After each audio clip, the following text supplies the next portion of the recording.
Page 7 of functions and linear models. Number 1. Here we're just going to do some more problems similar to page 6, but quantities other than money. In a chemistry experiment, a liquid is heated and the temperature at different times is recorded. Here is a table of results. Draw a graph for these data. Okay, so like the x-axis would be time, ranging from about 0 to 10.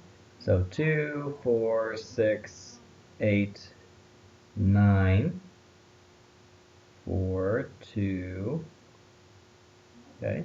And then the y-axis ranges from about 130 to about 370.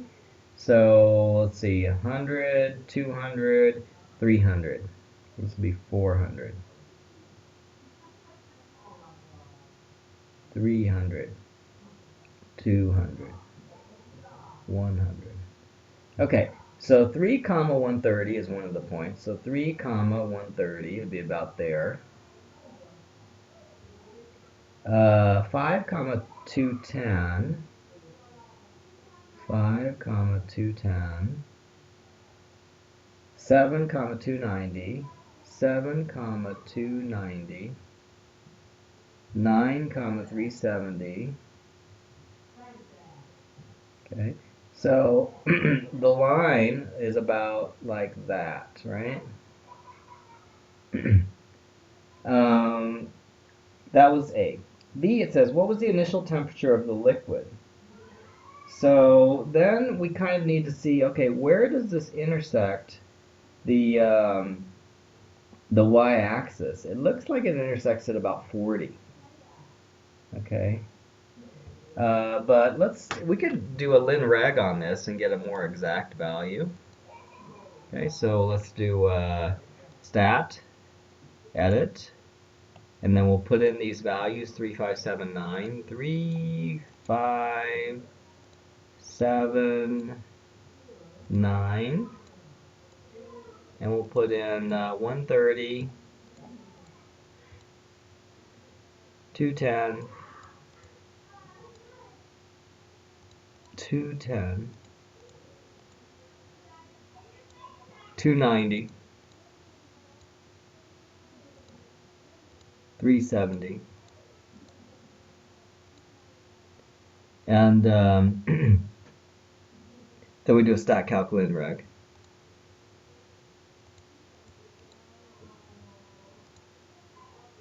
L1, L2, and then we'll store it in Y1. So we do alpha F4, oops,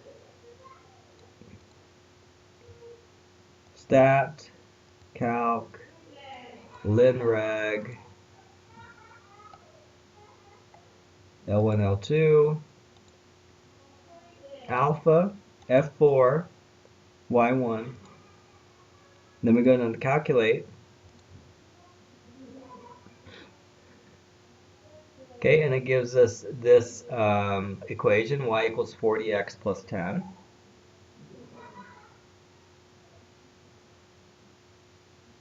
And then we can see actually the y-intercept is not 40, it's more like 10. Okay. Linear model for the temperature of the liquid. So we could say T of x is equal to 40x plus 10. Okay? All right.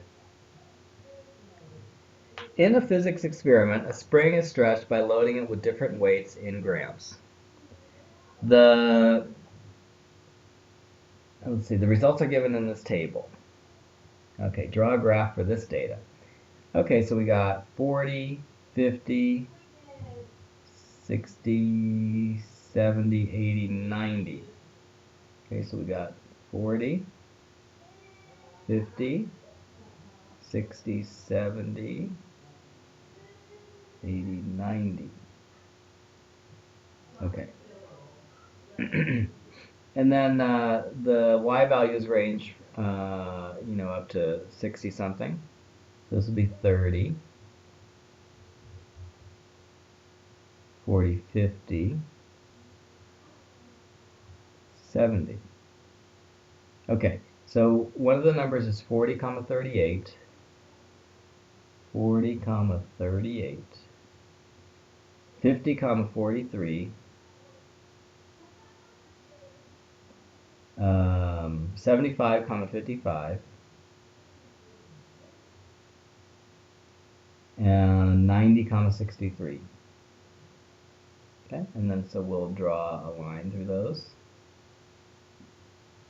Okay, find the natural length of the spring. By the natural length of the spring, they mean the length of the spring when there's no weight on it, which would be the y-intercept. Okay, so let's do ln-reg on this so that we can find a good value.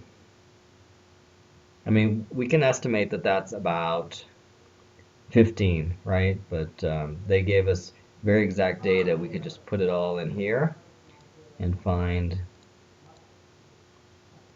a good math estimate here. 40, 50, 75, 90.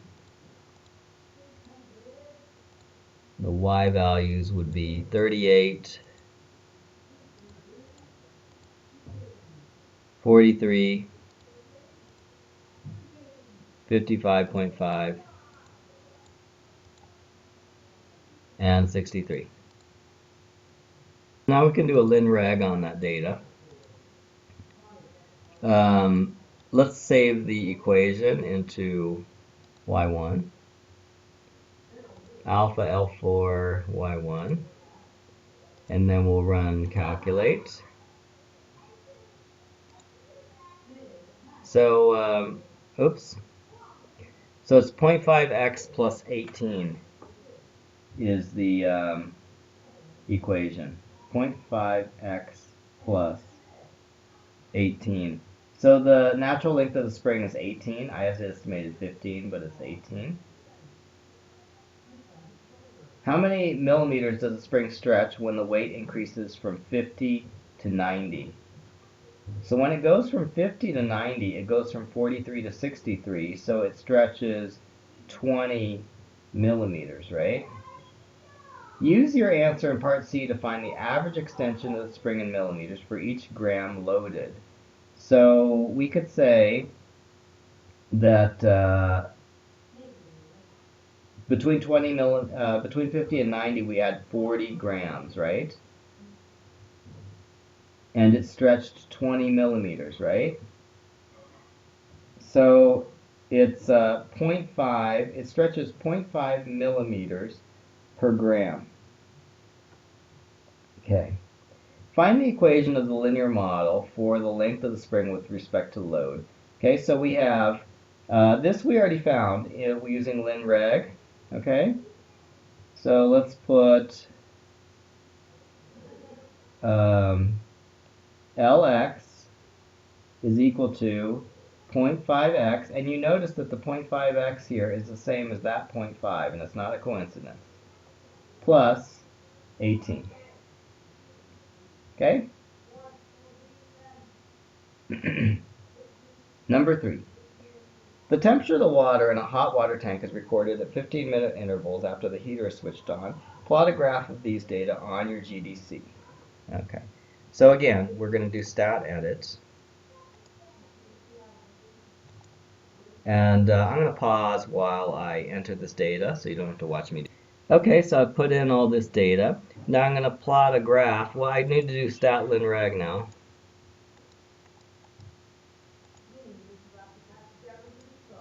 We'll put it in y1, alpha f4, y1, then we calculate.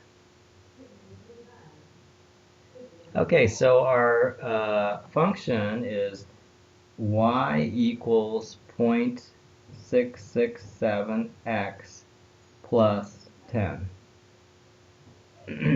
Okay, and plot a graph that you could graph that. Okay, there it is. Find a linear model. So actually we just need to write this with the notation for the function. So tx equals 0.667x plus 10. Okay, find the temperature of the water after 85 minutes. Okay, so you could use algebra. You could say T85 equals 0.667 85 plus 10. Okay, or is it 10 or is it 50? It's 10, right? Okay. Or you could use the calculator and you could say, hey, I'm going to do trace 85. And it gives you 66.7. Okay. So you could do it with algebra or you could do it with a calculator. To do it with algebra, you would just take 0.667 times 85 and then add 10 to it. Okay? All right. Moving down to number 4. Last one for this page. The hint is to use graph trace. Different weights are suspended from a spring. The length of the spring with each weight attached is recorded in the table. So this is a similar problem to the last one, it's just a different spring. So we're going to do the same thing. We're going to enter our numbers into StatEdit. Okay, and I won't make you watch me do that. I'm going to pause it. Okay, so now the data is in there. Now I do a stat calc linreg. And we're going to put alpha y1. We're going to calculate. Okay. And then it gives us this equation here, which is y equals 0.08x plus 20. Okay. And plot a graph of this data on your GDC. So, basically I need to do, the reason why it looks so small is because I didn't do zoom fit, but if I did it, then it would be steeper. Find the natural length of the spring, which means where does this line hit the y-axis? Remember that this is the y-intercept, 20, so we know that the natural length of the spring is 20 centimeters. The y is in centimeters. How many centimeters does the spring stretch when the weight is increased from 125 to 375? From 125 to 375, the spring stretches 20 centimeters, right? Find the weight that will stretch the spring to a length of 48 centimeters. 48 centimeters. Okay, so when is the length 48 centimeters? The best way to find this is with the table. Okay. Okay, so let's go back to the 0 point. Remember we went up to the thousands here, the last page, but okay, so we're looking for 48. So once we get back to the 0 point, which is right here, let's change the step size to 1 again. Okay, and now we're looking for when y becomes 48. Look at that. 48. There's 22. It's going to be around 60, so we're going to have to jump up a lot. Okay. Okay. No, still a lot more. It's going to be, wow, it's going to be quite a bit higher than I imagined. Yeah, it's going to be about 150 or something. Okay, so while I'm shooting up there, we'll read the last one. Find the equation of the linear model for the length. Okay, so we already did that. We can write that down as soon as we go back and... Oh yeah. Okay, so now we're at 31. Alright, I'm going to pause here so that you don't have to watch. Okay, I'm finally here. Look, at 350 grams, it stretches 48 centimeters. So the answer is 350. Now you could have done this with algebra, and it would have been a little bit faster if you're okay with algebra. You would put 48 centimeters into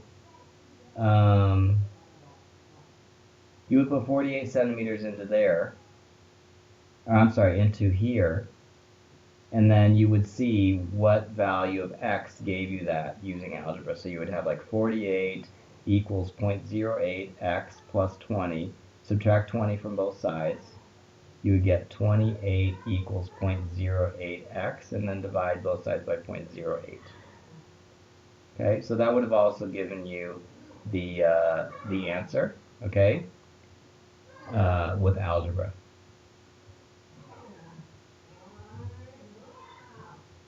Okay.